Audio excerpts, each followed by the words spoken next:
আসসালামু আলাইকুম এভরিওয়ান। মাত্র 10 মিনিটের মধ্যে প্রেসার কুকারে পানির সঠিক পরিমাপ সহ সবজি খিচুড়ি রান্না করতে পারবেন শীতের ব্যস্ততম সকালে। সকালে সবারই কিন্তু অনেক তাড়াহুড়ো থাকে, নাস্তা তৈরি করার জন্য পর্যাপ্ত পরিমাণ সময় কারো হাতেই থাকে না। 30 থেকে 45 মিনিটের মতো সময় লাগবে যদি খিচুড়িটা পাতিলে রান্না করেন, কিন্তু প্রেসার কুকারে রান্না করলে মাত্র 10 মিনিটের মধ্যেই কিন্তু খিচুড়ি রান্না হয়ে যাবে। তবে অনেকেই প্রেসার কুকারে রান্না করার জন্য কতটুক চালের জন্য কি পরিমাণ পানি দিতে হবে এটা বুঝতে পারেন না, যার জন্য পানি বেশি হয়ে গেলে অনেক নরম হয়ে যায়, আর পানি যদি কম হয় তাহলে চালটা ঠিকমতো সিদ্ধ হয় না এবং প্রেসার কুকারের তলায় কিন্তু পোড়া লেগে যায়। যারা প্রেসার কুকারে রান্না করতে যে এই সমস্ত সমস্যার সম্মুখীন হয়েছেন তাদের জন্য প্রেসার কুকারে কতটুক চালের জন্য কি পরিমাণ পানি ব্যবহার করতে হবে, কয়টা হুইসেল দিতে হবে, কখন চুলাটা বন্ধ করে দিতে হবে এবং তার সাথে আজকের ভিডিওতে থাকবে অনেক টিপস। খিচুড়ি রান্না করার জন্য ভাতের চাল নিয়ে নিচ্ছি 2 পট। আপনারা চাইলে পোলাওয়ের চাল ব্যবহার করতে পারেন, তবে খিচুড়িতে ভাতের চালই বেশি ভালো লাগে। এবং মসুরের ডাল নিচ্ছি 1 পট। চাল যতটুকু নেবেন তার অর্ধেক পরিমাণ ডাল নেবেন। খিচুড়িতে ডালের পরিমাণটা বেশি হলে কিন্তু খিচুড়িটা খেতে বেশি ভালো লাগে। এখন এই চাল এবং ডালটাকে খুব ভালোভাবে ধুয়ে পরিষ্কার করে নিব। চাল এবং ডালটাকে খুব ভালোভাবে ধুয়ে পরিষ্কার করে নিয়েছি এবং যতটা সম্ভব চাল থেকে পানিটা ফেলে দিয়েছি। সামান্য একটু পানি রয়ে গেছে, এটা পরবর্তীতে আমি অ্যাডজাস্ট করে নিব। এখন এর মধ্যে কিছু সবজি দিয়ে দিচ্ছি। আমি এখানে গাজর, ফুলকপি এবং ব্রোকলি নিয়েছি। আপনারা আপনাদের পছন্দ মতো যে কোনো সবজি ব্যবহার করতে পারবেন। খিচুড়ির মধ্যে চেষ্টা করবেন মটরশুঁটি ব্যবহার করতে। মটরশুঁটি দিলে কিন্তু খিচুড়ি খেতে অনেক বেশি ভালো লাগে। এখন কাঁচামরিচ দিয়ে দিচ্ছি 7 থেকে 8টি, মাঝখান থেকে চিড়ে নিয়েছি। অনেক কাঁচামরিচের ঝাল কিন্তু অনেক বেশি হয়, আবার অনেক কাঁচামরিচের ঝাল একটু কম হয়, তাই আপনারা কেমন ঝাল খেতে পছন্দ করেন সেটা বুঝে দিবেন। পেঁয়াজ কুচি দিয়ে দিচ্ছি পরিমাণ মতো। 1 ফালি আদা থেতো করে নিয়েছি এবং একটা গোটা রসুন আমি থেতো করে নিয়েছি। চাইলে এখানে আদা রসুন বাটাও ব্যবহার করতে পারেন, তবে রসুনের পরিমাণটা একটু বেশি দেওয়ার চেষ্টা করবেন। খিচুড়িতে রসুনের পরিমাণটা একটু বেশি হলে খিচুড়ির স্বাদটা বেশি ভালো আসে। এখন লবণ দিয়ে দিচ্ছি স্বাদ মতো। আমি 1 টেবিল চামচ উঁচু করে দিয়েছি এবং 1/4 চা চামচ আবারও অ্যাড করলাম। হলুদ দিয়ে দিচ্ছি 1/2 টেবিল চামচ, আস্ত জিরা দিয়ে দিচ্ছি 1/2 টেবিল চামচ এবং 5 ফোড়ন দিয়ে দিচ্ছি 1/2 টেবিল চামচ। এখন সরিষার তেল দিয়ে সব কিছুকে একসাথে খুব ভালোভাবে মাখিয়ে নিব। খিচুড়িতে অবশ্যই সরিষার তেলটাই ব্যবহার করার চেষ্টা করবেন, তাহলে খিচুড়ির স্বাদটা অনেক বেশি ভালো আসে। এই পর্যায়ে আমি সরিষার তেলটা কম করে ব্যবহার করেছি।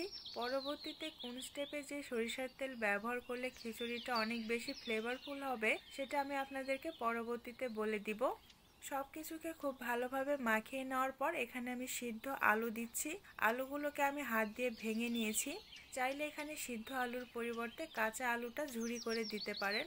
এখন আবারও একটু মাখিয়ে নেওয়ার পর এর মধ্যে পানি দিয়ে দিচ্ছি, আর যেই পট দিয়ে চাল মেপে নেবেন সেই একই পট দিয়ে পানিটাও মেপে দিবেন। আমি এখানে 2 পট চাল এবং 1 পট ডাল ব্যবহার করেছি, সেই জন্য চাল এবং ডালের জন্য টোটাল 6 পট পানি ব্যবহার করব।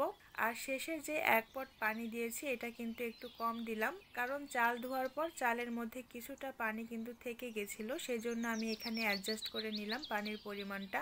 এখন আমি সব কিছু প্রেসার কুকারে ট্রান্সফার করে নিচ্ছি এবং চুলাটা আমি জ্বালিয়ে দিয়েছি। সবজির জন্য আলাদাভাবে কোনো রকম পানি ব্যবহার করার প্রয়োজন নেই। যদি খিচুড়িটা আপনারা একটু নরম নরম পছন্দ করেন তাহলে যতটুকু চাল এবং ডাল হবে তার ডাবল পরিমাণ পানি ব্যবহার করবেন। আর যদি খিচুড়িটা একটু ঝরঝরে টাইপসের পছন্দ করেন তাহলে যতটুকু চাল দিবেন তার ডাবল পরিমাণ পানির থেকে 1 পট পরিমাণ পানি কম দিবেন, অর্থাৎ 6 পট পানির জায়গায় 5 পট পানি দিবেন। তবে সবজি খিচুড়িটা একটু নরমই কিন্তু বেশি ভালো লাগে। এখন ঢাকনাটা লাগিয়ে দিব এবং চুলার হিটটা একদম হাই হিটে দিয়ে 2টা হুইসেল দিব। 2টা হুইসেল পড়ার সাথে সাথে চুলাটা বন্ধ করে দিতে হবে, আর এভাবেই রেখে দিতে হবে যতক্ষণ না প্রেসার কুকারের গ্যাসটা বের হয়ে যাচ্ছে। এবং 2টা হুইসেল পড়ার সাথে সাথে ঢাকনাটা জোড়াজুড়ি করে খুলতে যাবেন না, কারণ ওই পর্যায়ে প্রেসার কুকারের মধ্যে যে পরিমাণ গরম থাকে সেই গরমটা বসে বাকি রান্নাটা কিন্তু হয়ে যাবে। যখন প্রেসার কুকারের গ্যাসটা বের হয়ে যাবে তখন আপনা আপনি কিন্তু ঢাকনাটা খুলে যাবে। এই পর্যায়ে এসে আমি আবারও সরিষার তেল অ্যাড করব। খিচুড়ির মধ্যে সরিষার তেলের ফ্লেভারটা কিন্তু অনেক বেশি ভালো লাগে, আর খিচুড়ি খেতেও কিন্তু অনেক বেশি মজা হয়। আমি সামান্য একটু খিচুড়ি টেস্ট করে দেখলাম লবণটা ঠিক আছে কিনা। লবণটা একদমই ঠিক আছে। যদি লবণটা ঠিক না থাকে এই পর্যায়ে উপরে সামান্য একটু লবণ ছিটিয়ে দিবেন এবং ঢাকনাটা লাগিয়ে কিছুক্ষণ রেখে দিবেন। তারপর সবকিছু আবারও মিশিয়ে নেবেন। যেহেতু আমার লবণের পরিমাণটা ঠিক আছে তাই আমি ঢাকনাটা আর লাগিয়ে রাখবো না। আমি তেলটা খিচুড়ির সঙ্গে খুব ভালোভাবে মিশিয়ে নিচ্ছি। আর দেখতেই পাচ্ছেন খিচুড়িটা কিন্তু খুব বেশি ঝরঝরেও হয়নি, আবার খুব বেশি কিন্তু নরমও হয়নি। আমি যেই রকম চাচ্ছিলাম ঠিক সেই রকমই হয়েছে। আমি যেই টিপসগুলো আপনাদের সঙ্গে শেয়ার করলাম এইগুলো ফলো করে যদি রান্না করেন তাহলে প্রেসার কুকারে রান্না করার সময় পানির পরিমাণটা একদম পারফেক্ট হবে, আর প্রেসার কুকারের নিচে কিন্তু লেগেও যাবে না। আশা করছি যারা প্রেসার কুকারে রান্না করতে যেয়ে ঠিকমতো রান্না করতে পারেন না, আজকের এই ভিডিওটি তাদের উপকারে আসবে। আর প্রেসার কুকারে কিন্তু খুবই অল্প সময়ের মধ্যে রান্না করা যায়।